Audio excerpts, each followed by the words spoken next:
defined as a Hmm. physical quantity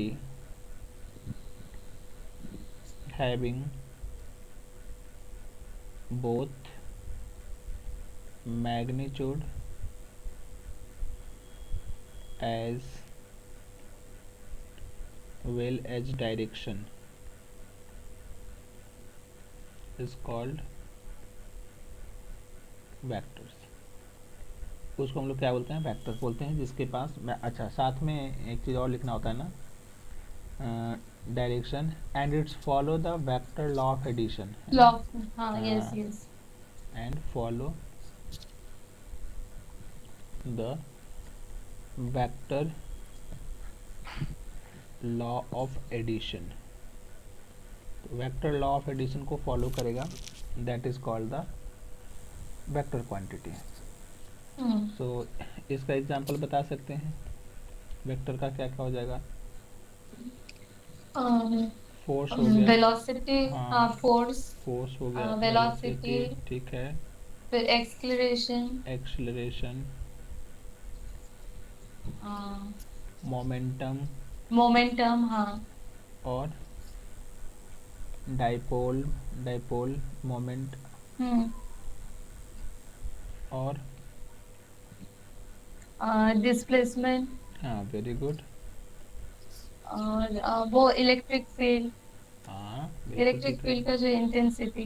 बिल्कुल ठीक है, इलेक्ट्रिक फील्ड इंटेंसिटी, फिर से मैग्नेटिक फील्ड भी हो जाएगा, हाँ, मैग्नेटिक फील्ड भी. और weight. Weight, weight is one type of force ना, हाँ, यस. ठीक है, और टॉर्क क्या होता है, टॉर्क,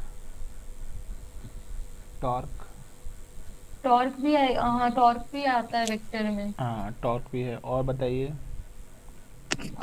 और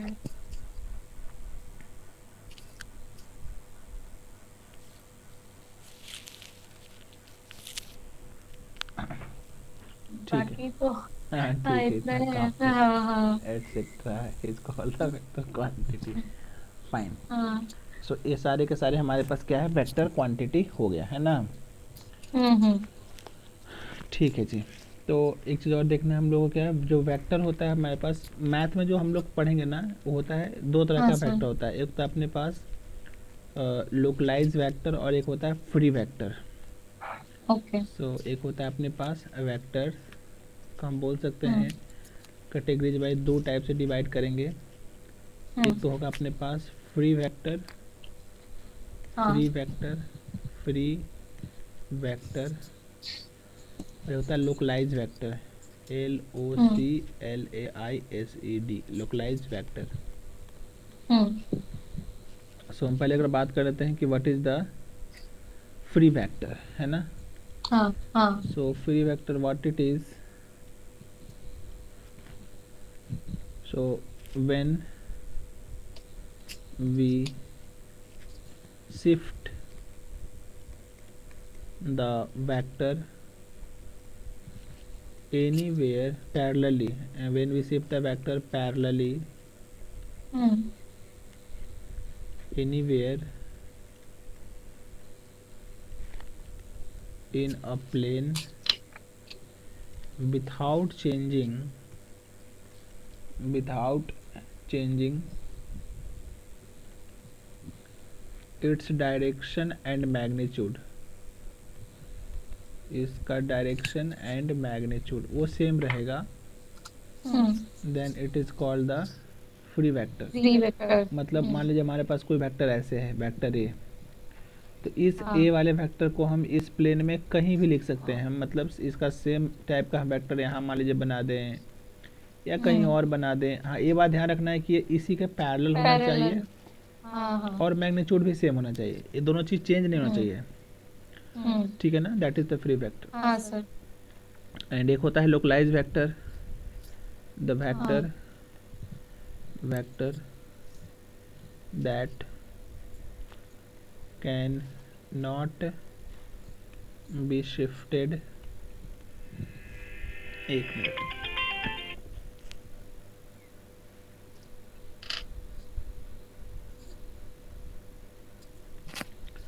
So what we have here, the vector that cannot be Localized vector, shifted, हाँ। हाँ, parallelly, तो उसको हम कहीं शिफ्ट नहीं कर सकते, मतलब जिस पॉइंट पे लगाए हैं वो वहीं पे अगर हम शिफ्ट करें तो चेंज हो जाएगा, that is called the localise vector. For example Localized vector, force, force जो आपका वेक्टर है, अगर हाँ। मान लीजिए हम यहाँ पे एक फोर्स लगाए हैं 5 न्यूटन का, हाँ। तो इस फोर्स को हम इस पॉइंट पे लगाए हैं, है ना। हम्म। मे भी मान लीजिए कि अगर सर हमारे पास ग्लास का चीज़ है, या अभी चलिए मान लीजिए आयरन का चीज़ है यहाँ पे, और हाँ। अगर मैं बोलूँ कि सर इस वाले फोर्स को आप पैरेलली कहीं भी शिफ्ट कर दीजिए हमारे रूम में, तो आप मान लीजिए अगर मैं यहाँ शिफ्ट कर दिया और यहाँ में भी मान लीजिए ग्लास है, और यही 5 न्यूटन का फोर्स यहाँ, बट मे बी यहाँ तो ग्लास फूट भी सकता है, टूट सकता है ना, फोर्स सेम है, तो अगर वो सेम फोर्स यहाँ पे है तो मे बी कोई प्रॉब्लम नहीं हो रहा है, बट इसको अगर मैं पैरेलली शिफ्ट कर दिया यहाँ पे same magnitude, but it will be changed, तो इसीलिए फोर्स है वो पॉइंट पे डिपेंड करता है, पॉइंट फंक्शन हो गया, मतलब वो सब पॉइंट वगैरह पे, तो इसीलिए हमारे पास, यस, तो इसको हम लोग लोकलाइज वेक्टर बोलते हैं, इसको हम चेंज नहीं कर सकते कहीं भी ले जाके इधर उधर। समझ में आ गया ना हमारी बात? ठीक है, ओके फाइन। सो नेक्स्ट हम बात कर लेते हैं कि अगर मैं कोई वेक्टर लिखता हूँ तो उसका एक हेड होता है, टेल होता है, ऐसा आपने फिजिक्स में पढ़ा है ना। हाँ। ठीक है जी, तो हम यहाँ पे सीधे आ जाते हैं टाइप ऑफ वेक्टर के ऊपर, टाइप ऑफ वेक्टर्स। तो सबसे पहला टाइप देख लेते हैं, क्या इसको हम लोग बोलते हैं, क्या नल वेक्टर, नल भी मतलब बोलते zero हैं, vector। हाँ नल भी बोलते हैं या जीरो बोलते हैं वेक्टर्स। तो क्या होता है नल वेक्टर? और वेक्टर जो जिसके इनिशियल और टर्मिनल पॉइंट्स वो कोइंसाइड करते हैं। Very good. So vector having zero magnitude, zero yes, and the definite direction is there. Magnitude and direction क्या होता है? डायरेक्शन डेफिनेट की मतलब इनडेफिनेट? इनडेफिनेट, सॉरी, हाँ इनडेफिनेट होता है। है ना, with indefinite, indefinite, indefinite direction is called zero vector, यानी कि जीरो वेक्टर का कोई फिक्स डायरेक्शन नहीं होता है, नहीं। इट इज डिनोटेड बाय, उसको हम जीरो है ना एक्चुअली, तो जीरो वेक्टर को हम जीरो लिख देंगे, ऐसे इस पे ऊपर ऐसे बना देंगे, या बिना एरो के एक लाइन देने से भी हो जाता है, तब भी वो वेक्टर को ही दिखाता है, या कई बार तो मान लीजिए बुक में सिर्फ ऐसे डार्क करके लिख देना तो मतलब वेक्टर को दिखा रहा है, तो तीनों तरीके से दिखा सकते हैं इस तरीके से जीरो वेक्टर। ओके। सेकंड बोल देते हैं यूनिट वेक्टर। यूनिट वेक्टर बता दीजिए क्या होता है? जिसका मैग्नीट्यूड 1 होता है। हाँ, सो we can say a vector having magnitude unity या unity is called unit vector. Unit vector, तो यूनिट वेक्टर हम जनरली कहाँ यूज कर सकते हैं? फॉर डायरेक्शन, है ना। तो it generally used to give the direction it generally used to give the direction and it is denoted by वो कैप, आई कैप, वेरी गुड, तो ऐसे कैप देता है ना, जैसे ए पे अगर कैप देते हो गया ए का यूनिट वेक्टर। और ये वेक्टर जनरली बनता कैसे है ये भी आपको पता होगा, किसी भी वेक्टर को उसके मैग्नीट्यूड से डिवाइड कर देते हैं, हाँ, that is called the unit vector. ठीक है ना? हाँ सर। गुड, नेक्स्ट बात कर लेते हैं हम लोग दैट इज वेरी इंपॉर्टेंट। बात कर लेते हैं कौन सा वेक्टर, कोलिनियर। कोलिनियर। ठीक है, कोलिनियर करेंगे। पहले उससे पहले बता देता हूँ पोजीशन वेक्टर। अच्छा okay. Position vector. So what is the position vector? क्या वो 3 डायमेंशनल का जो होता है। हाँ, जैसे देखिए ये अपने पास में एक ट्राई कर रहा हूँ, ये 3 डायमेंशनल प्लेन बनाया हूँ, दिख रहा है आपको? हाँ हाँ हाँ हाँ ये हो गया एक्स, ये हो गया वाई, एक्स इसको बोल देते हैं वाई, इसको बोल देते हैं जेड, या इसको वाई बोल देता हूँ, इसको जेड बोल देता हूँ। ठीक है, ठीक है। X Y Z. And this is our origin, ये हमारा हो गया origin. Origin origin. So if we take any point, suppose we are taking any point here, this is the point P, ये पॉइंट P हो गया, जिसका coordinate मान लेते हैं x, y, z। So what is the position vector? Any point if we join with the origin, तो अगर मैं इसको 3D में चल रहा है, तो अगर मैं इसको origin से ऐसे अगर ज्वाइन करूँ ऐसे, ये भी एक वेक्टर दिखेगा ना, ये हो गया ओ ए वेक्टर, ओपी वेक्टर हो गया ये, दिस इज ओपी वेक्टर। ये ओपी वेक्टर को ही बोलते हैं position vector. This is the position vector of point P. तो ये हमारे पास पॉइंट पी का क्या हो गया, पोजीशन वेक्टर हो गया। पोजीशन वेक्टर, ठीक है ना, this is the position vector of point P. Definition क्या लिख सकते हैं, vector joining a point with origin, with origin is called position vector, position vector। in this case this OP is the position vector, position vector of point P। ये point P का position vector अपने पास, position vector है। ठीक है ना? हाँ sir. ठीक है जी, तो ये अपना पोजीशन वेक्टर हो गया सर। हाँ सर, एक बार थोड़ा स्क्रॉल डाउन करेंगे, मेरा वो पॉइंट थोड़ा लिखना बाकी है। रुकिए रुकिए रुकिए, मैं कर देता हूँ। ठीक, हाँ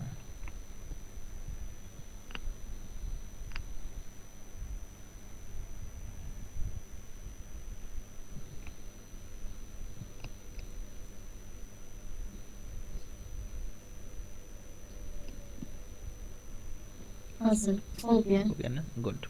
हाँ हाँ। सो नेक्स्ट अपने पास है क्या बोला था, कोलिनियर फैक्टर बोला आपने। अच्छा, एक और होता है क्या, को इनिशियल को फैक्टर। इनिशियल, हाँ हाँ। क्या होता है को इनिशियल फैक्टर, बता दीजिए। वो 2 और मोर इनिशियल में मतलब वेक्टर्स सेम इनिशियल पॉइंट से निकलता है। हाँ, वेरी गुड। सो vectors having same initial point, same initial point known as co-initial vector। So हाँ ठीक है, क्या हम बोल सकते हैं कि all collinear vector are co-initial? No. हाँ, वेरी गुड। नहीं, क्योंकि सी सर, कोलिनियर वेक्टर है sir, if we have this is the one vector and other vector also going on this line, तो हाँ सर ठीक है, this two vectors are in this case collinear also and co-initial also, because both are starting from the same point. But sir, this vector maybe go this side, other vector maybe go this side, so here you can see these two vector are co-initial but not collinear, getting it ना? So this is हाँ, the yes yes. Collinear नहीं है, को initial है। नहीं, वो initial है, हाँ, हाँ। Co-initial, co-initial but not collinear. Hmm. और ये हो गया co-initial as well as collinear. Collinear. अच्छा जी, ठीक है।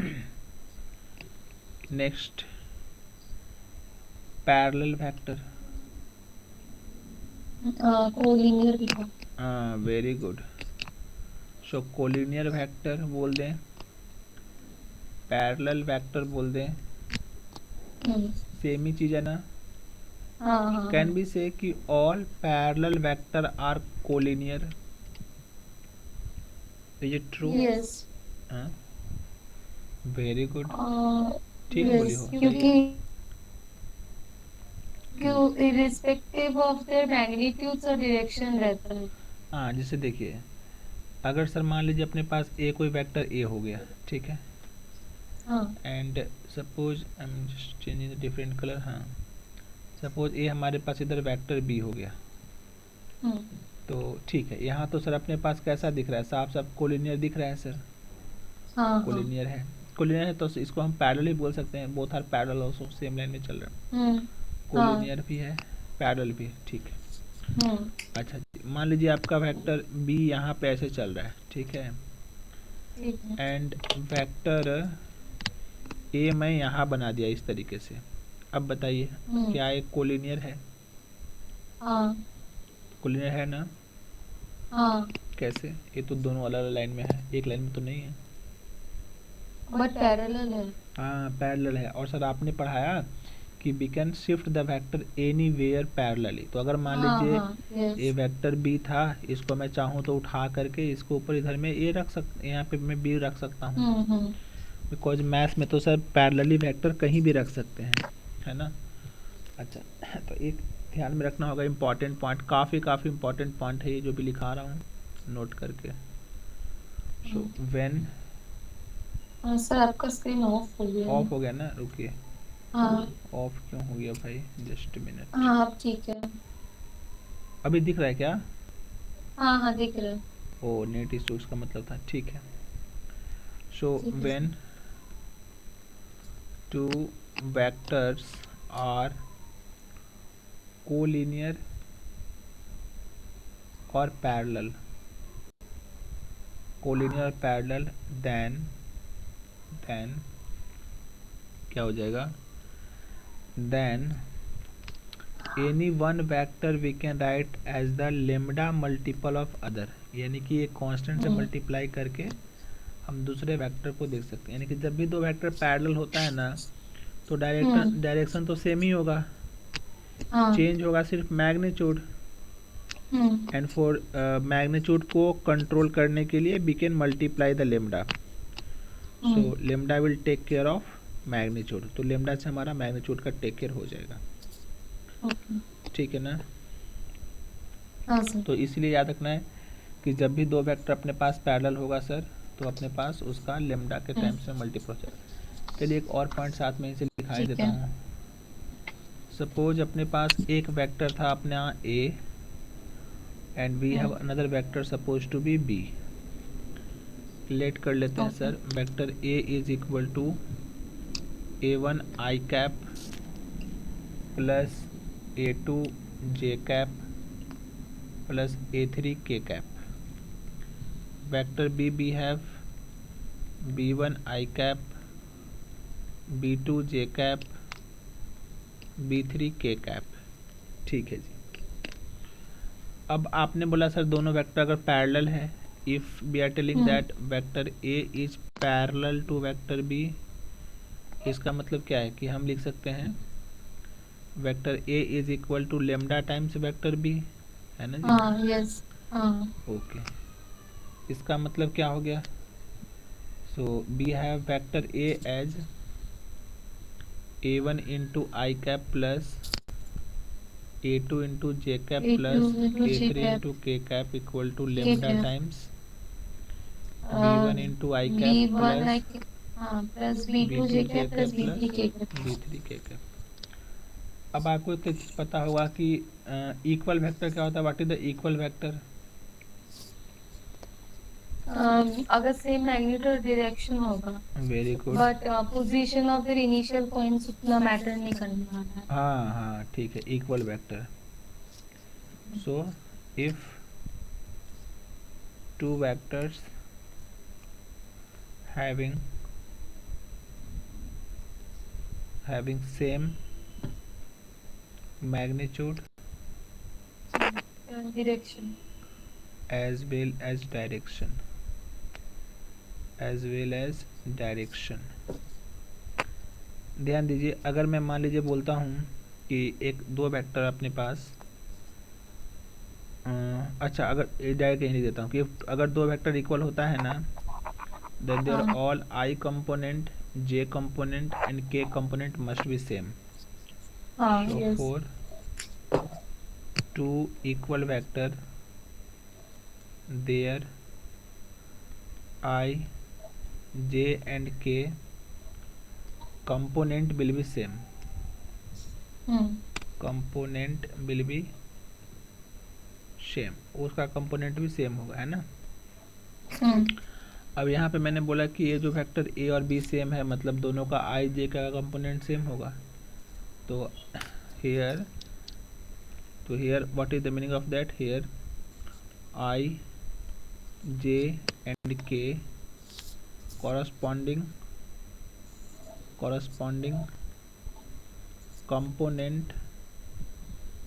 component will be same, will be same।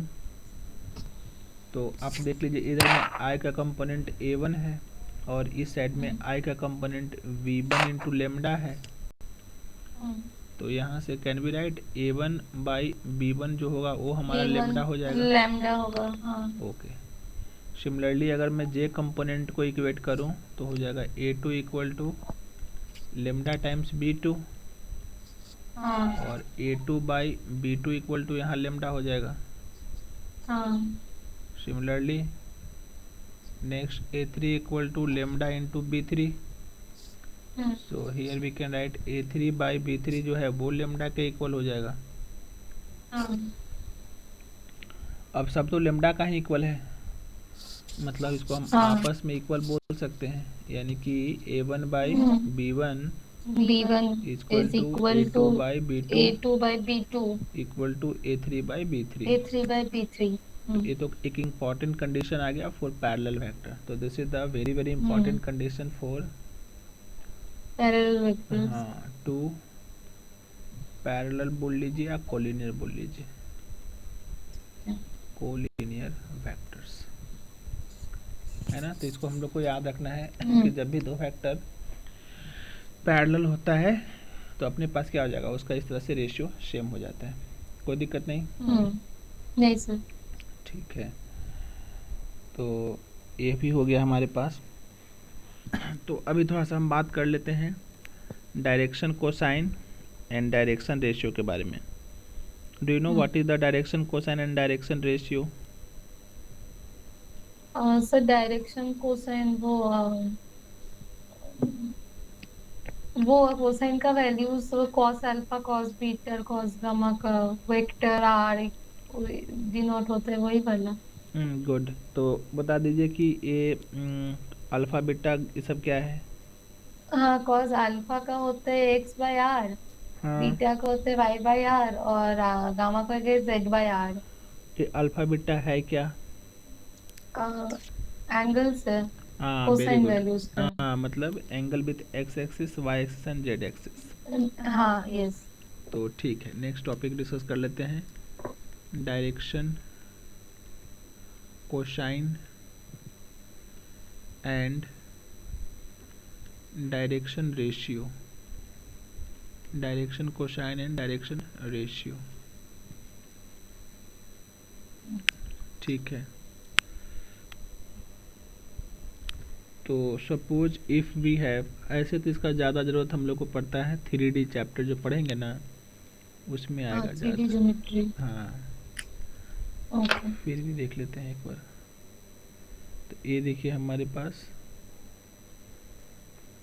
ये हो गया x, ये हो गया हमारा y, और ये हो गया हमारे पास z।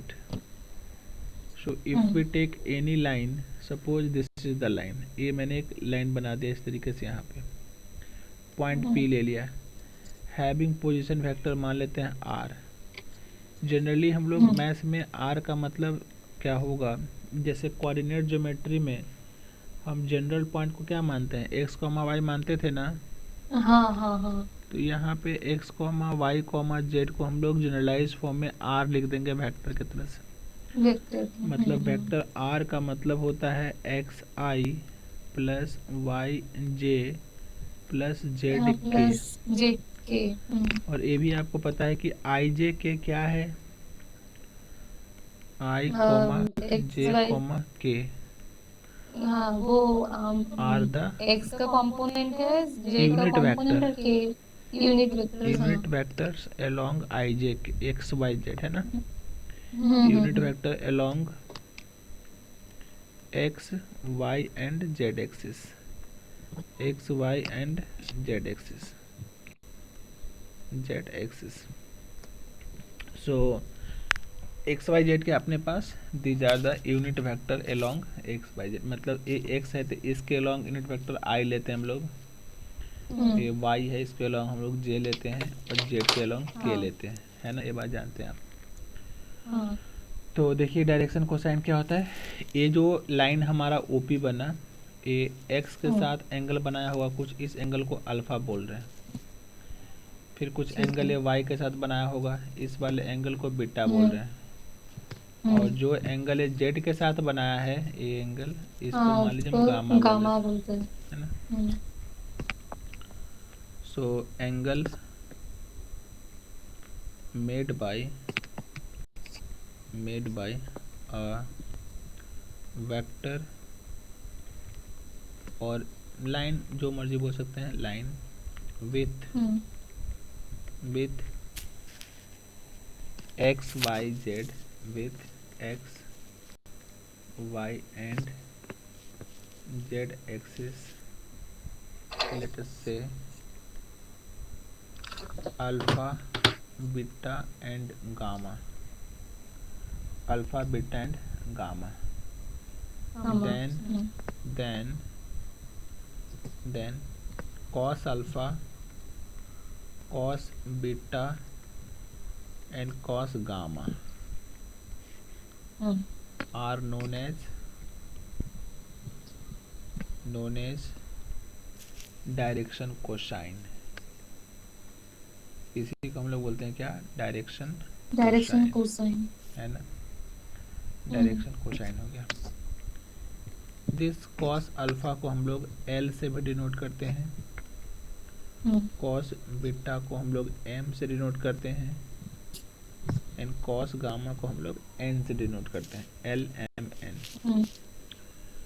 और आप ये भी जानते हैं कि for any point cos alpha का वैल्यू क्या बताया आपने, एक्स बाई आर बताया, X by R. Cos beta का value Y by R, by by R. हाँ। कॉस गामा का वैल्यू जेड बाई आर। ठीक। So now see what we have here. अगर मैं सबको स्क्वायर करके ऐड कर दूं, आपको तो पता है कि अगर वेक्टर r था, अगर वेक्टर हमारे पास X I plus Y J plus Z K है, you know what is the magnitude of vector. Vector का मैग्नीट्यूड क्या होता था, कैसे निकालते थे मैग्नीट्यूड, वो रूट अंडर करके स्क्वायर प्लस कर देते, मतलब डिस्टेंस फॉर्मूला। हाँ, मैग्नीट्यूड ऑफ वेक्टर आर। तो इसका हम लोग ऐसे डिनोट करते हैं, that is root under of coefficient of I का स्क्वायर, दैट इज एक्स है तो एक्स का स्क्वायर, प्लस कोफिशिएंट ऑफ जे का स्क्वायर, प्लस कोफिशिएंट ऑफ के का स्क्वायर। यही सर हमारे पास आर हो गया, है ना। हाँ। तो अगर हम लोग एक काम करें हैं, अगर सबको ऐड कर दें स्क्वायर करके, तो ये आपका हो जाएगा cos square alpha plus cos square beta plus beta cos square gamma cos is square equal to, gamma. इसको हम लिख सकते हैं x square by r square plus y square by r square plus z square by r square. अगर हम लोग are square common LCM ले लूँ तो ऊपर में आ जाएगा x square plus y square plus y plus z square square. Plus x square. अब ध्यान से देखिएगा, तो ये तो स्क्वायर एक्चुअली जो बन रहा है स्क्वायर, इसका स्क्वायर करेंगे तो आर स्क्वायर होगा, यानी कि ऊपर का तो वैल्यू आर स्क्वायर के बराबर है, एक कट के हो गया 1। यानी कि हमारे पास एक इम्पॉर्टेंट वैल्यू क्या निकल के आ रहा है कि sum of square of direction cosine is always 1। तो sum of square of direction cosine क्या होता है, 1 होता है। 1 होता है। और इसी को हम एल बोल रहे हैं, तो इसको हम l square plus m square plus m n square square भी बोल प्लस एन सकते हैं। स्क्वायर। कोई दिक्कत नहीं, नहीं सर। ठीक है, ये हमारे पास यहाँ तक हो गया। नेक्स्ट अगर मैं बात कर लूँ कि अपने पास वो आएंगे direction cross product and dot product में, ठीक है। पहले और देख लेते हैं यहाँ पे वेक्टर ज्वाइनिंग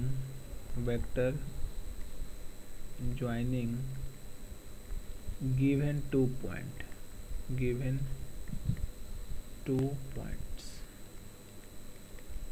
अगर हमारे पास कहीं पे 2 पॉइंट दिया हुआ है तो दोनों पॉइंट को ज्वाइन के वेक्टर कैसे निकाल सकते हैं। सपोज ये आपका हो गया point A having coordinate x1, y1, z1। ये आपका पॉइंट हो गया suppose to be b having coordinate x2, y2, z2। So vector A b क्या हो जाएगा, वेक्टर अगर ए बी की बात किया जाए इसको हम लोग ऐसे भी डिनोट करते हैं ए बी के ऊपर वेक्टर डाल के। मतलब क्या होता है, position vector of point b minus position vector of point a. तो बी का क्या हो जाएगा पोजीशन वेक्टर, ये हो जाएगा x2 into I plus y2 into J plus z2 into K minus A का हो जाएगा position vector x1 into I y1 into J z1 into K. थोड़ा सिंप्लीफाई करेंगे तो हो जाएगा x2 minus x1 into I plus y2 minus y1 into J plus z2 minus z1 into K. ये हमने क्या कर दिया, ए बी वेक्टर को लिख दिया, ये हमारा ए बी वेक्टर ऐसा लिखा गया है ना। हाँ सर। अच्छा, एक चीज़ और देख लेते हैं यहाँ पे। एक चीज़ मैंने क्या बोला था, डायरेक्शन रेशियो। डायरेक्शन रेशियो क्या होता है, the value is proportional to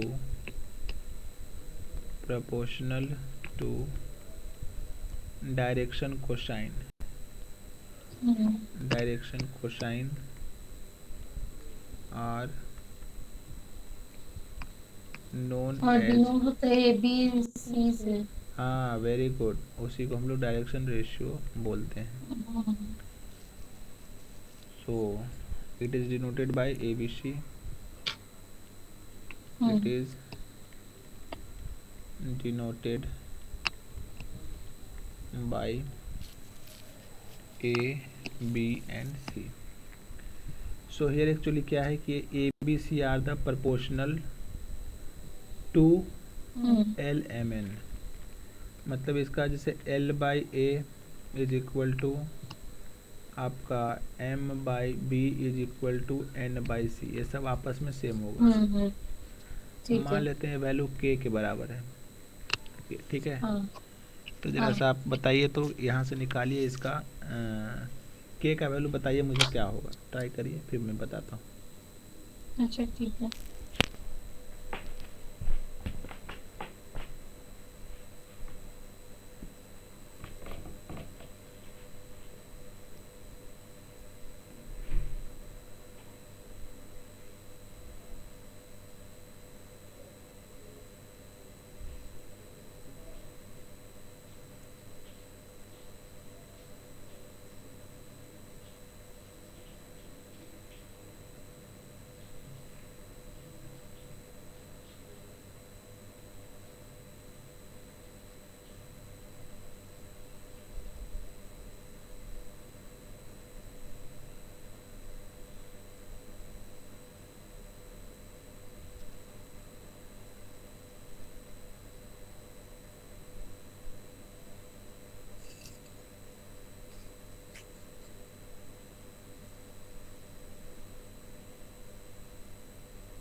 sir मतलब इसको के का वैल्यू निकालना है ना।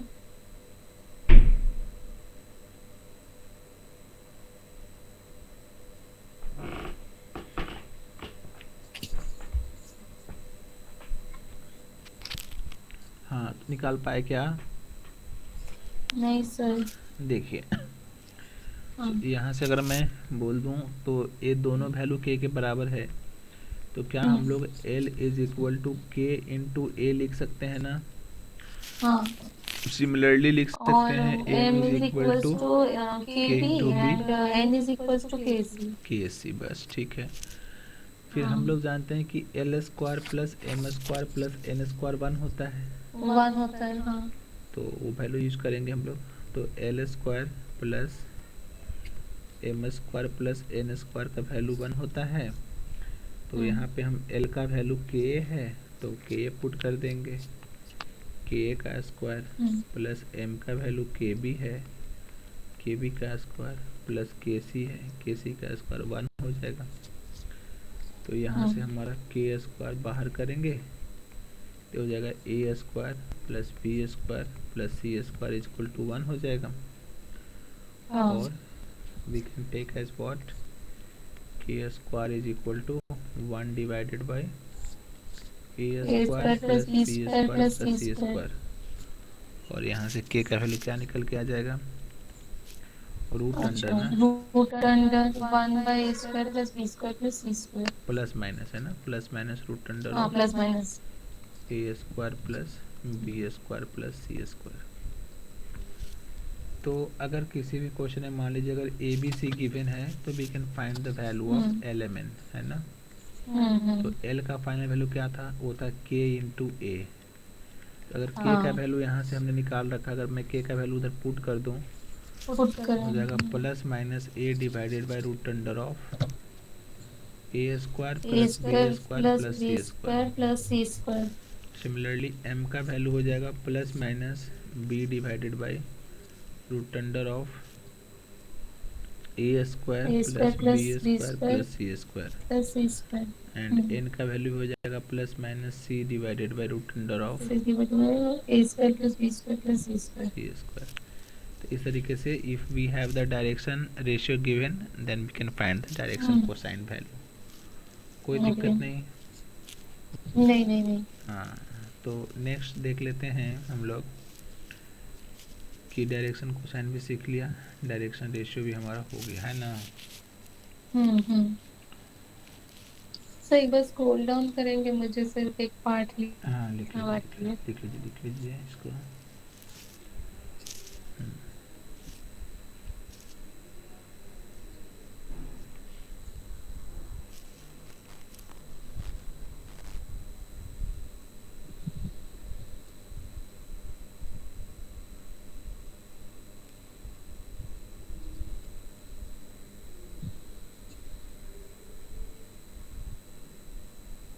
हाँ सर, हो गया। हो गया ना, ठीक है। हाँ सर। हाँ, तो नेक्स्ट पॉइंट लिख लेते हैं कि फोर फोर एनी लाइन और वेक्टर द डायरेक्शन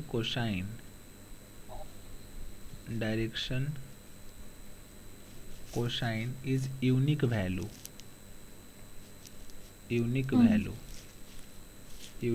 मतलब डायरेक्शन कोसाइन एक ही होता है, हाँ but direction ratio can be many और इनफाइनाइट, बिकॉज डायरेक्शन रेशियो तो प्रोपोर्शनल वैल्यू है ना, वो हाँ तो हाँ बहुत सारा हाँ। वैल्यू हो सकता है।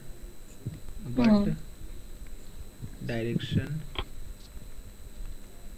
Ratio can be infinite. तो डायरेक्शन रेशियो सर जी इनफाइनाइट हो सकता है, डायरेक्शन कोसाइन सर बस एक होगा, ठीक है। हाँ सर। ये तो आपने पहले भी पढ़ा होगा, वेक्टर एडिशन लॉ है सब, लॉ ऑफ हाँ वेक्टर हाँ। Addition, law of vector addition, law of vector addition. बताइए कौन कौन सा लॉ होता है। Triangle law, triangle, parallelogram law. हाँ, होता है triangle law of vector addition. तो हम ट्रायंगल लॉ जनरली कब यूज करते हैं, जब दो वेक्टर कंटिन्यूटी में हो, मतलब जैसे एक वेक्टर इधर गया और दूसरा इसी से स्टार्ट होकर आगे जा रहा है, मतलब कंटिन्यूअस वेक्टर है दोनों। तो ये लॉ क्या बोलता है, जो अगर स्टार्टिंग और एंड को ज्वाइन कर देंगे तो थर्ड वेक्टर हो जाएगा सी, थर्ड वेक्टर, हाँ। और ये दोनों वेक्टर का सम के बराबर हो जाएगा, यही बोलता है सम, ना, हाँ हाँ। Vector A plus vector A B. Vector plus B vector. Okay, that is called the triangle law.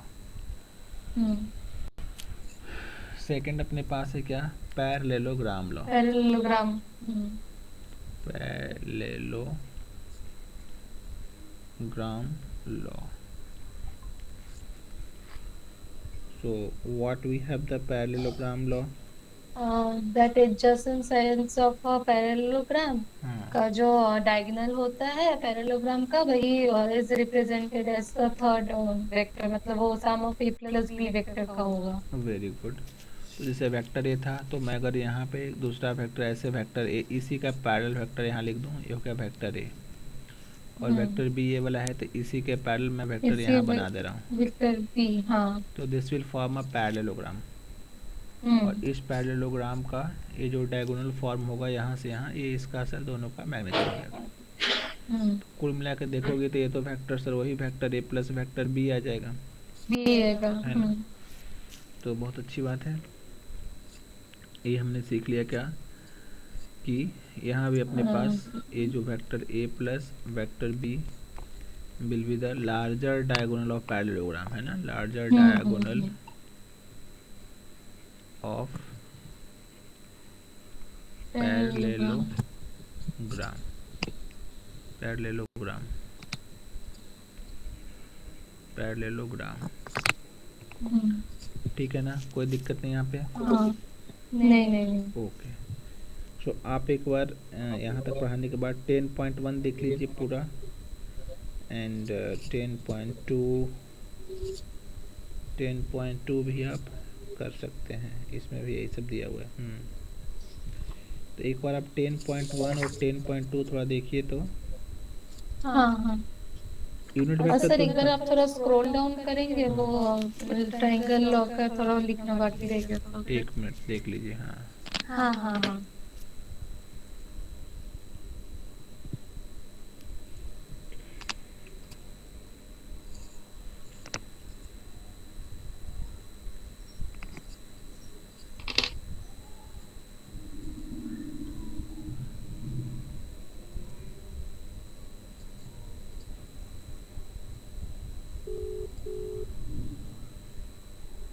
Hello,